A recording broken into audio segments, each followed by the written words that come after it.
Welcome back to the New Life Young Adults podcast. My name is Abel. We've got Zach over here. Lauren is joining us very soon, so if you miss her voice, she will be back. We are going to be in a discipleship conversation, how to disciple, very practical tools for you.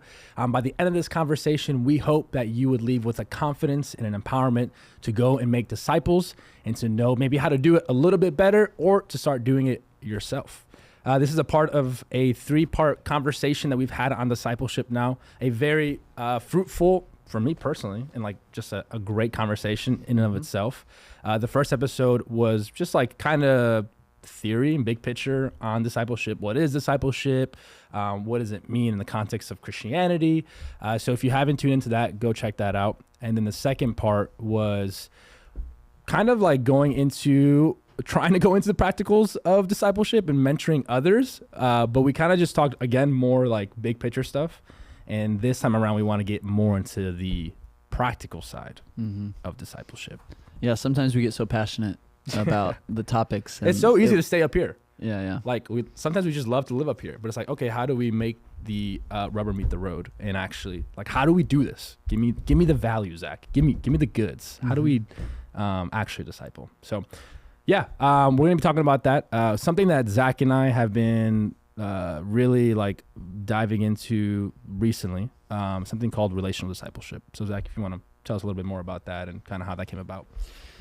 Yeah, the idea of relational discipleship is discipling someone through relationship. It's very straightforward. And just as a reminder, we've been talking about discipleship as the process of being formed into someone or something. Yeah, that's good. And the thing is that calling it relational discipleship is almost kind of that's common sense because discipleship happens through relationship, but it's really naming it in a way that indicates the desire to be intentional about the way we go about discipleship. Yeah. So, we here at New Life, we already have a strong emphasis on discipling through relationship, forming relationships with others, mentorship, meeting one another outside of church and things like that.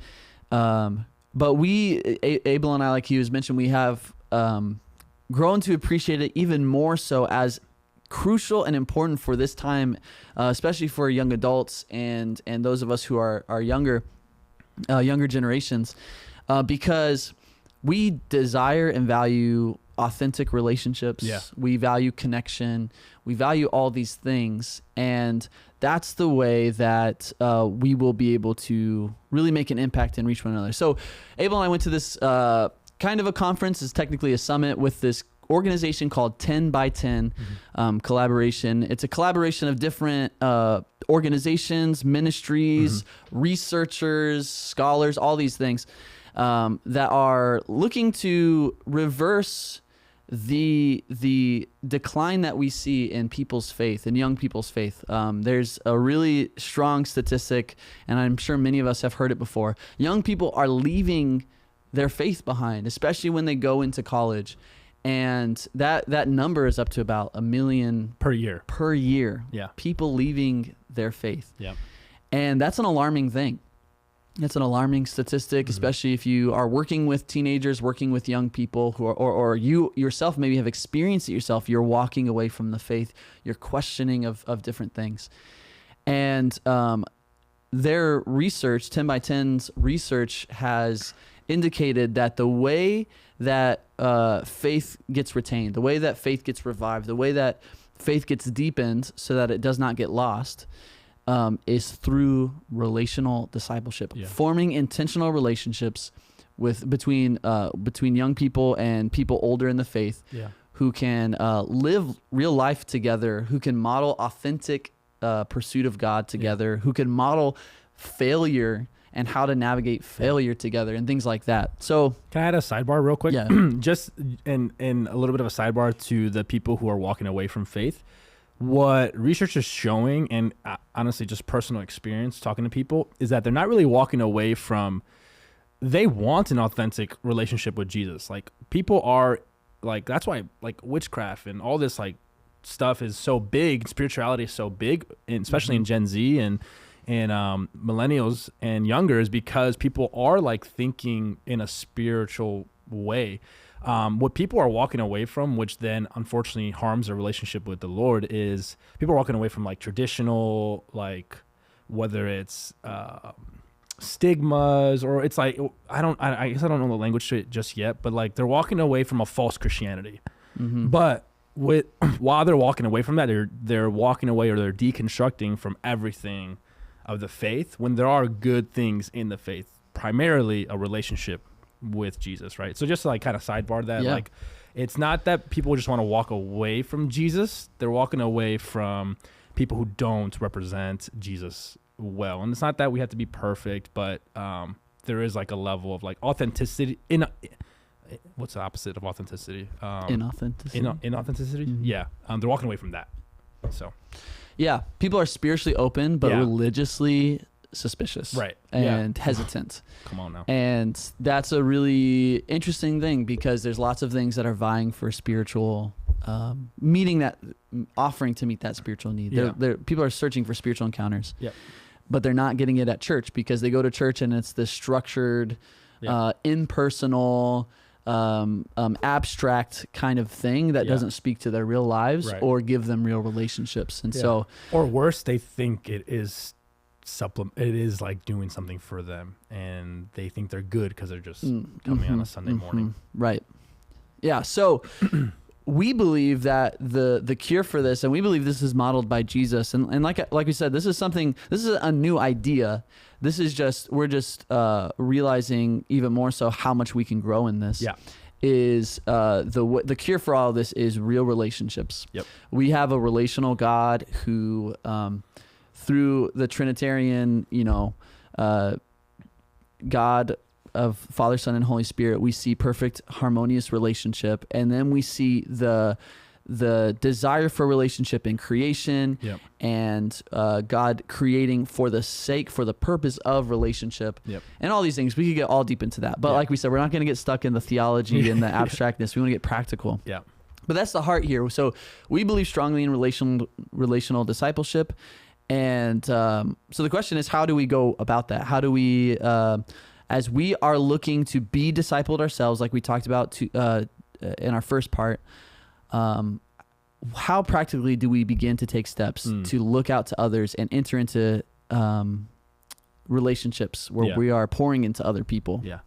Yeah, I think the foundation of any relationship, like, I'm not even talking about your relationship with God. The foundation for any relationship you have with any other human being, friend, family, coworker, is trust. Like, the currency of relationships is trust. If you do not have trust, you do not have a relationship. You have you have what's the word? Oh my goodness, I'm blanking. You have I don't know. Oh my goodness, I cannot think of this word. I need to get this word. You have I don't remember, associate. What's the word? It's like not friend. Acquaintance. Oh my word. You have an acquaintance, right? And so trust is the foundation. It's the DNA. It is the blood. It's the lifeline of relationships. Without trust, there is no relationship. And so I think, like, anytime you're looking to do relational discipleship, it's going to be on the backbone of trust. Has that been your experience? Yeah, definitely. Yeah. There's a saying that goes around a lot that, I mean, it's usually applied to teenagers, but I think it applies to most people. I think I know exactly what you're going to say. I always say it a little bit differently than it's normally said, so let me think if I can get it right. But people don't care about what you have to say until they see that you care. Yeah, basically. Exactly. Yep. If they don't believe that you care about them and and their lives and what they are doing and things like that, then they're not going to listen to what you have to say. They're not going to, because why would they? They don't have a vested interest in that, right. Yeah.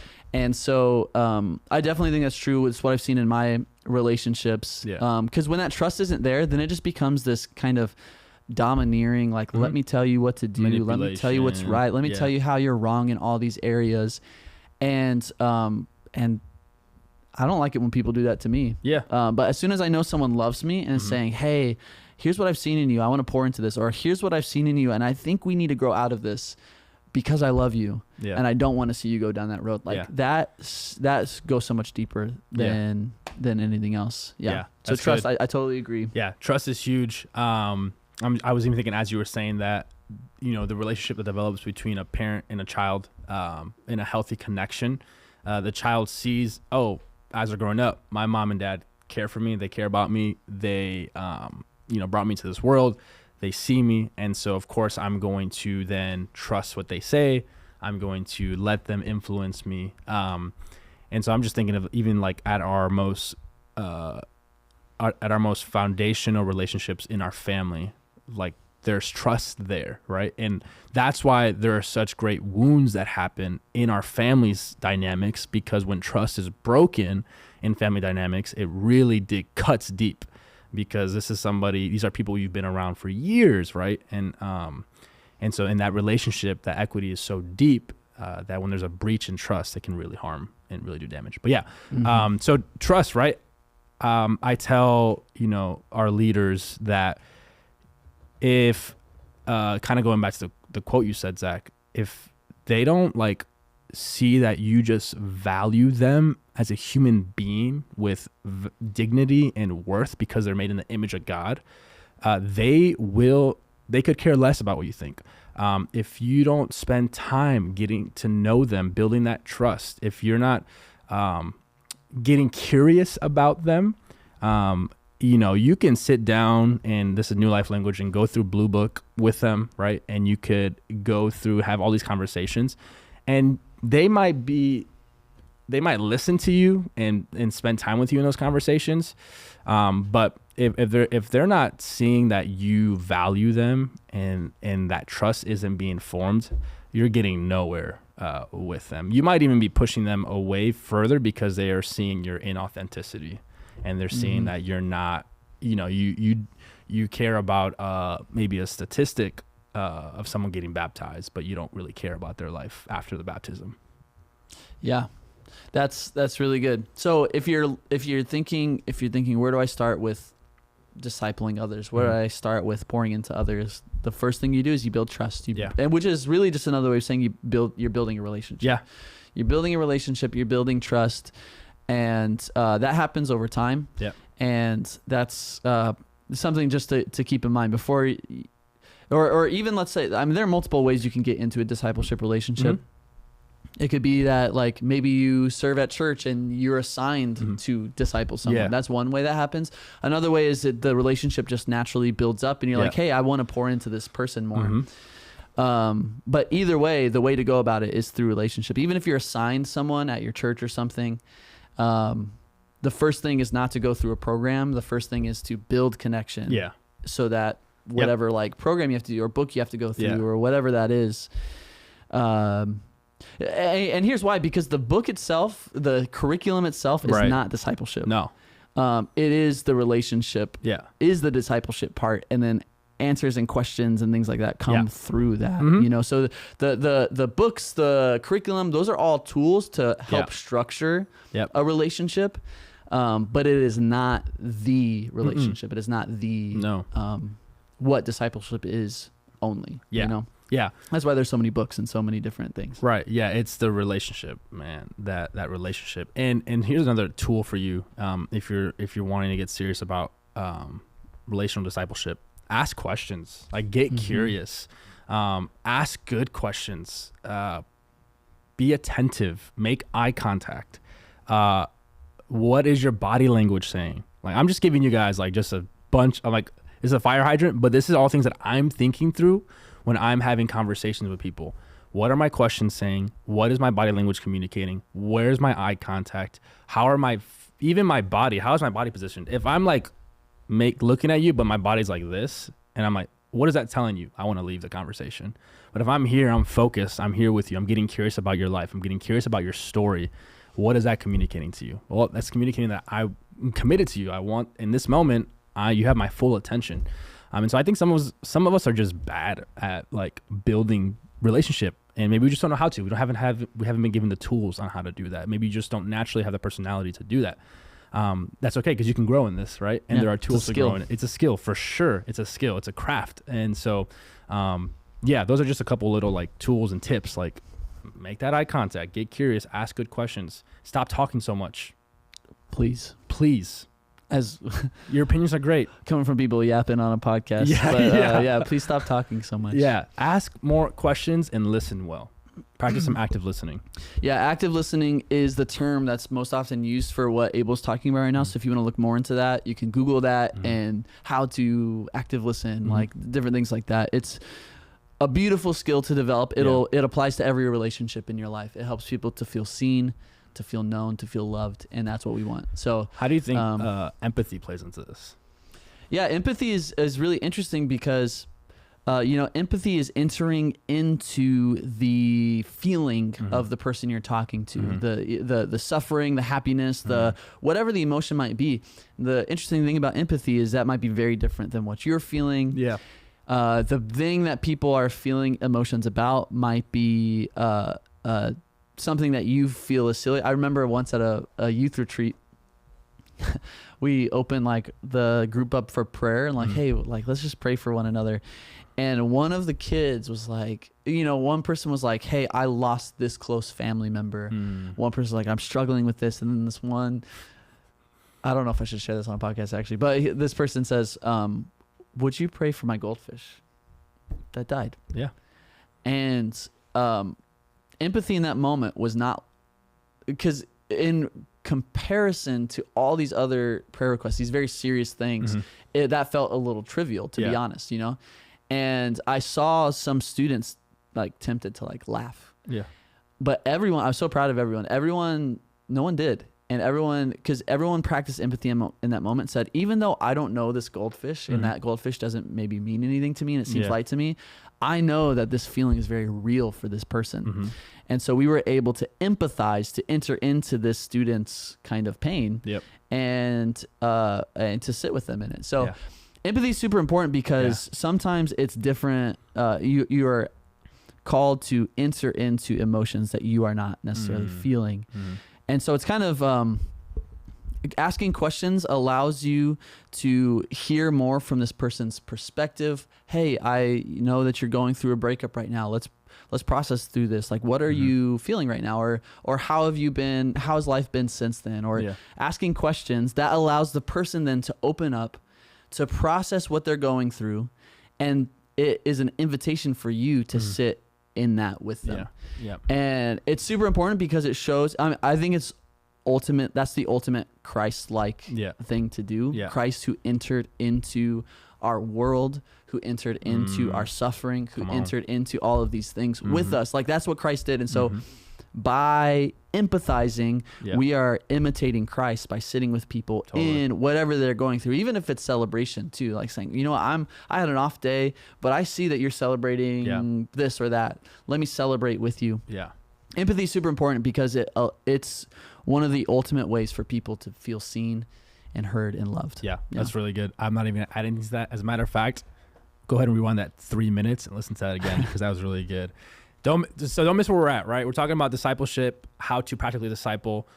We're talking about it in the framework of relational discipleship. And that first pillar of building relational discipleship is trust, right? You have to earn the right to speak into someone's life and to hear someone's story and to build that trust with them. And one of the ways we're talking about as we get into the trust deeper is that empathy is a big way of doing that. I'm thinking like there's so many other ways, right? So many other tools, humility, right? And then also the other tools tips that we talked about, the eye contact, the body language, right? Active listening. All those are tools that are helping you build that trust with someone that you're that you're discipling in the context of relationship. Yeah. And let me just add one more thing about empathy. Just thinking through my relationships and discipleship. There are things that sometimes, that you really disagree with that the person is sharing with you about. So someone might be like, oh man, I broke up with my girlfriend. So like, I'm really heartbroken about it. And you're thinking, I've been here, and you're thinking, praise God, you broke up with your girlfriend. Like that was a toxic relationship. I tried to convince you to do that years ago, whatever. So you're like celebrating while they're in tears, and at times, empathy requires you to validate their emotion, or here's another way of of thinking about this. Let's say someone does some kind of behavior that you know is like unhealthy or toxic or a bad behavior. You disagree with the behavior. Sometimes empathy requires you to validate their emotions, even though you don't validate their actions. If that makes sense. So you're saying, hey, I see that this behavior, you thought this was right. But here's where I'm going with this. Here's a better way to put it, because I was starting to get rambly. Building trust requires you to shelve your judgment and your criticism of the person. Yeah. That doesn't mean that the person is right in everything that they do. It doesn't mean that you can't disagree with their behavior or things like that, but you shelve the judgment in order to love them. And that wins trust, that builds trust, builds relationship for you to be able then to speak into that behavior and say, hey, now that we've processed through this, can we talk about maybe some alternate ways we can behave when that thing comes up again? Next time you're faced with this decision, how can we make a healthier choice?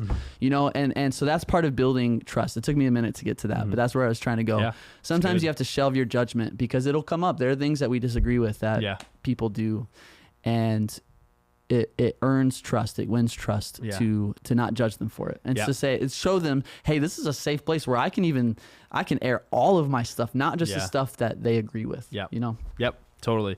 Last thing I'll say about trust. I mean, we could talk so much about this.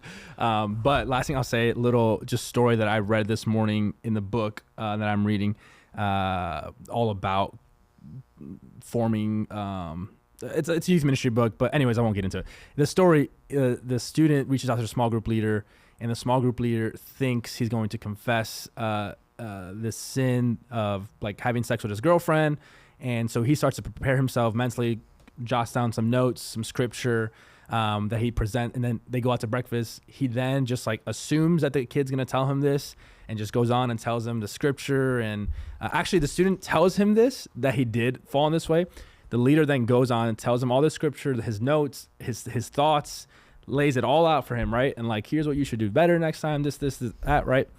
And the student goes, and then so the leader goes, so what do you think? And the student goes, I was testing you. I actually didn't sleep with my girlfriend. I wanted to see how you would respond. And now I know I can't tell you like exactly what I'm going through because I'm going to be met with this. And so that I was like, oof, like that was a huge blow for that leader, but also just for me, a heart check and a reality check of like, man, like, yes, at times, especially because Zach and I are in student focused context, we want to tell the student like, just do this and it will be better. But a lot of times you have to get them to that point, not by making statements, but by getting curious, asking those questions, shelving your judgments, practicing empathy, practicing humility, and being okay with the longer process instead of just what point you're trying to get in. Yeah. I think that applies to parenting. That applies to friendships. That applies to romantic relationships. It applies to so much. So yeah, that's a powerful story. Yeah. I would be so mad at that student if they pulled out that I was testing you. Ooh, I'm about to test you.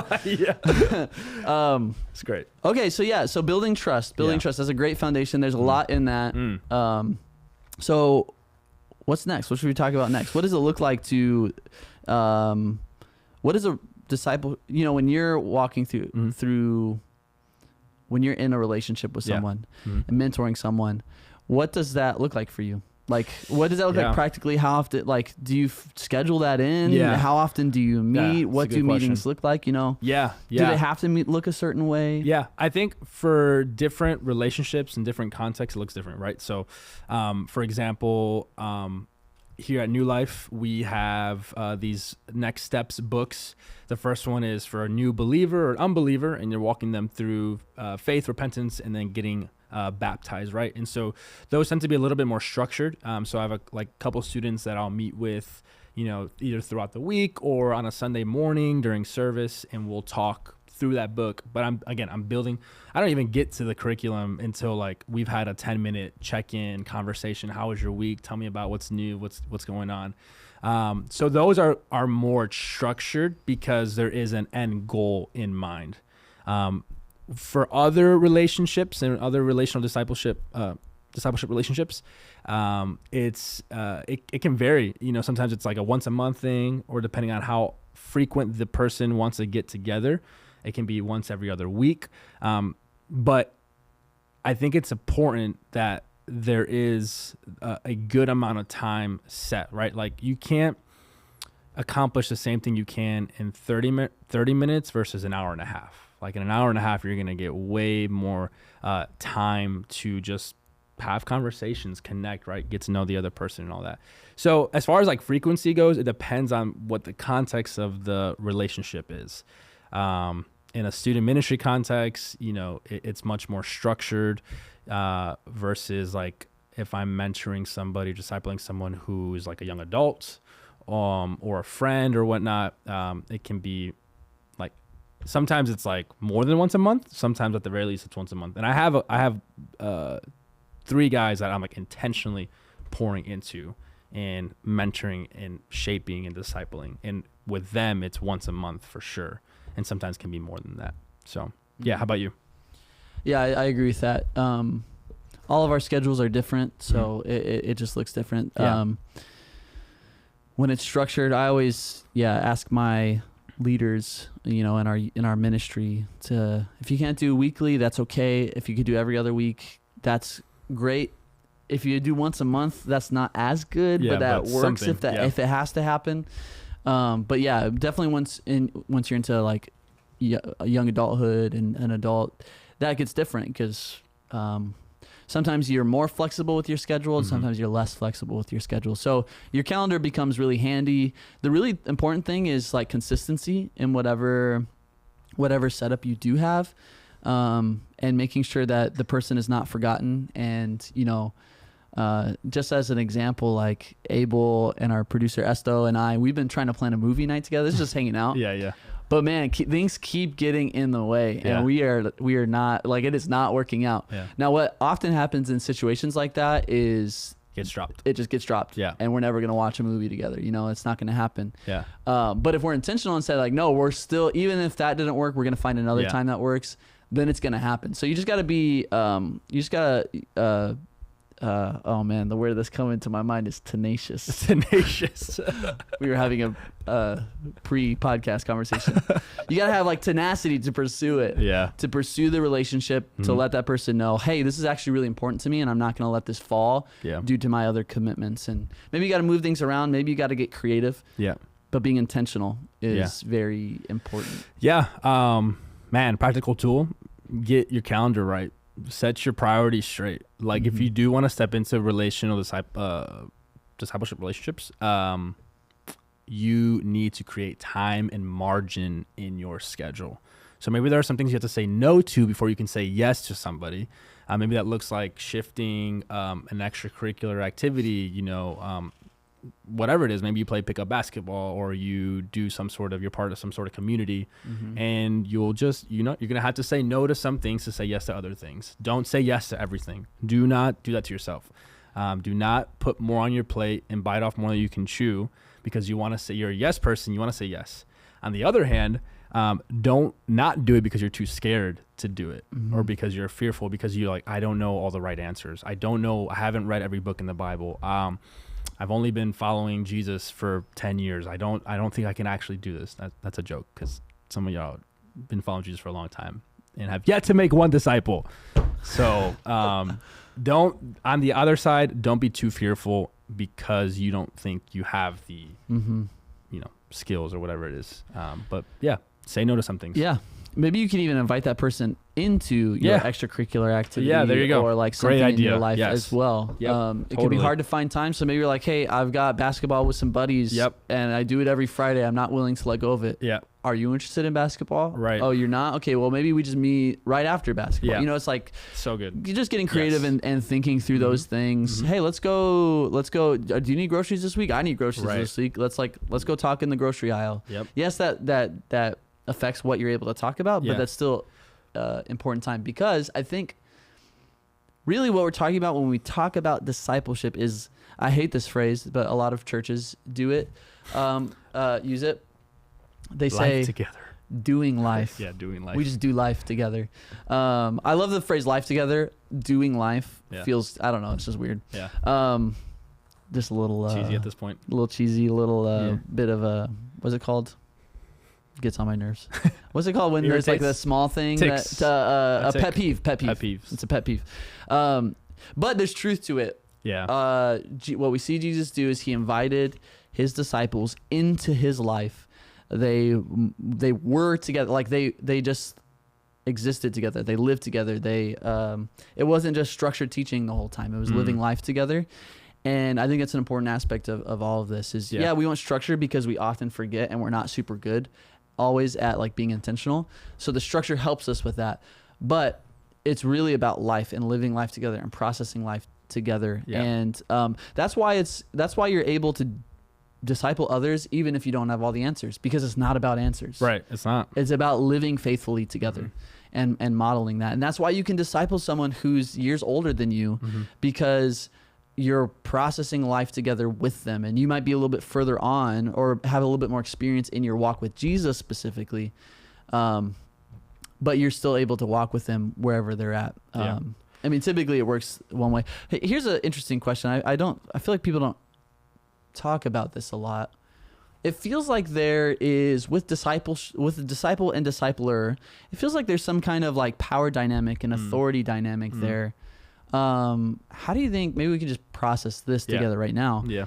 How do you think we balance that idea with people who are our brothers and sisters in Christ, but who we enter into like this discipleship and guidance with? Yeah. You know, how do we check ourselves and not feeling superior? Good. That's really good. Should there be some form of authority in that relationship, or does that not apply? That's good. I'm thinking especially for any of our listeners who are like, hey, I have a friend who's new to the faith and they're wanting guidance. You know, how do we help them to navigate that without getting, that power dynamic?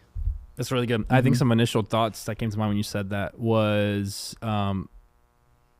Jesus was God and yet still asked more questions than he had answers.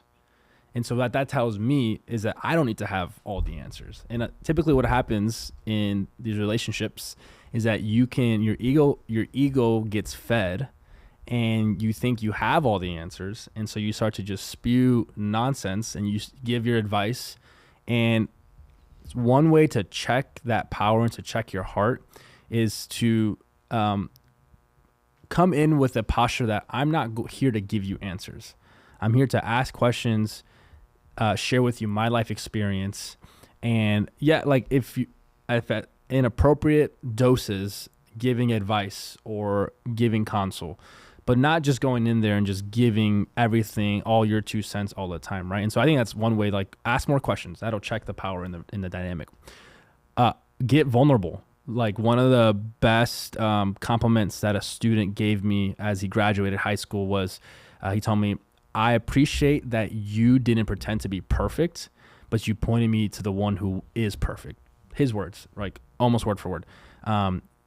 He basically, in other words, in appropriate amounts, let me in to your challenges and to your struggles and how you were dealing with Jesus.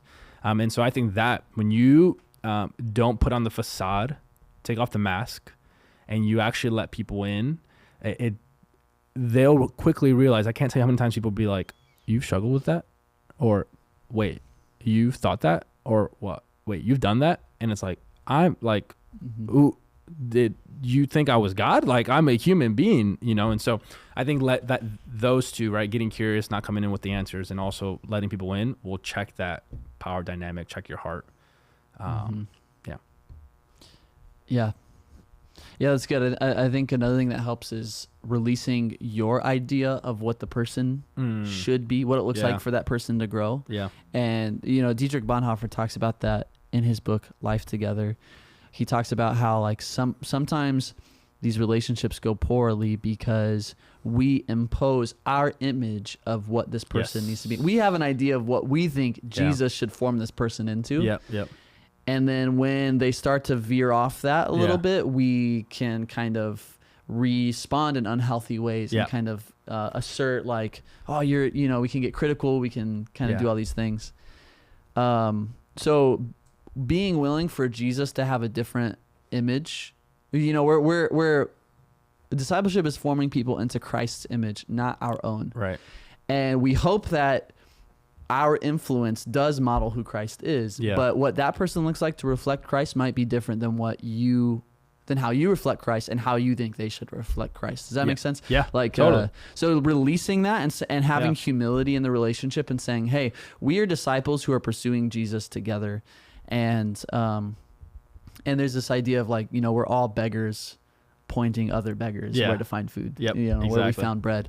So it's like, it's not this superiority, like, hey, I'm up here, let me pull you up here. It's like, hey, I found something really good. Let me show you how I found it. And walking through that. Just to add that and affirm that, I went to a training in the summertime with an organization called Rescue Generation. And the training was on coaching and how to coach. In one of the first sessions, they talked about how in coaching, people are at their current reality, and then they have a future or desired reality, and coaching is helping them get to that future desired reality. And so as you were talking, I was thinking about that model. It's not us in coaching, in the coaching world and language, it's not us imposing what we think that future reality should be for them. It's them themselves being like, this is the future reality I want, right? And so in the coaching world, if someone's wanting a coach to be a content creator, I don't make any content. My future reality is I want to be a content creator. I was like, okay, let me coach you on how to do that. And it's not even that the coach is an expert in that area. They're just asking questions that are helping them break barriers and challenges to then make their way to that. Now, in the faith, right, in the discipleship context of discipling someone into the image of Christ, we have to be very clear that the desired reality future that we're putting down isn't one that we've created Christ to be. It's one that Christ actually is. And then coaching or discipling or mentoring is then helping them break the barriers through good questions to then get to that point. Yeah, that's good. I love that. So when you find people, even it applies to this, I think, when you have people who are asking you questions about the Bible, questions about Christianity, questions about God and who he is, these theological questions, answer with humility. You have an answer, you have a thought, maybe you don't, and that's okay too. But even if you feel like you have an answer, I always try to hold it with humility and say, like, here's how I view this. I could be wrong. You could disagree with me. There's actually disagreement about this, like in the church. My favorite phrase, I could be wrong. Yes, I could be wrong. My wife and I have talked about getting a frame with that, like in our kitchen, in our dining room. Just have it as a reminder. Just, I could be wrong. Yeah, that's awesome. I love that. Because that's a powerful thing to say, and say, hey, you're allowed to have your own view on this, your own perspective on this. There's the things that we all agree on as Christians, but beyond that, there's lots of room. There's space. God is very generous and gracious. So we should be too. So hold your views humbly. Give answers, give guidance, but always hold it humbly, and don't impose. Yeah. And then I think just like, as we're wrapping up here, one of like just a reminder is that it takes time. Like, it's over time, kind of like, compounding interest. Like, you have to let time be your friend and be a tool that you used. Even if you meet once a month with somebody, over a year, you've met 12 times. Right? If you're meeting with them once a week, you've met 52 times, like that. Let time be a friend. Don't let it scare you. And stay the course with that person. If you're walking someone through Blue Book right now, please do not drop them after you're done with Blue Book. Yes. Like, continue to develop that relationship with them. I know that the urge is to go find someone else to get them baptized, and that is good and that's cool. But you know what's also good and cool? Seeing people become deep and developed followers of Jesus, and that's what we want to see. Jesus in the oh my goodness, I'm blanking on it. In the last chapter of Matthew 28. Yeah, Matthew 28 says, "Go and make baptized people." But he says, go and make disciples. Go and baptize people. No, he says, go and make disciples, right? Go and make disciples. And so I want to be a part of a community that's baptizing people and seeing new believers come to the faith. And I know that New Life just as well wants to also see people become faithful, fruitful followers of Jesus. Mhm. And that takes time. Yep. And you often don't see that growth Yeah. until much time has passed. Yeah. You know, because Yep.